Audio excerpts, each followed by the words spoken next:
ఈశాయ నమః. మనకి మొత్తం 4 యుగాలుంటాయి. సత్యయుగం లేదా కృతయుగం, త్రేతాయుగం, ద్వాపరయుగం మరియు కలియుగం.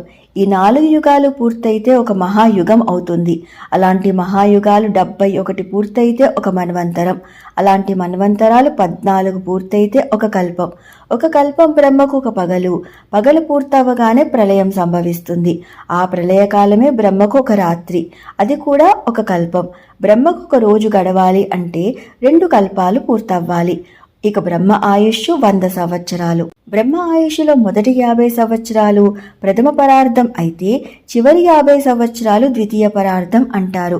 ఇప్పుడు మనం ద్వితీయ పరార్థంలో మొదటి కల్పమైన శ్వేతవరాహ కల్పంలో 7వ మన్వంతరమైన వైవస్వత మన్వంతరంలో 28వ మహాయుగంలోని కలియుగంలో ఉన్నాము.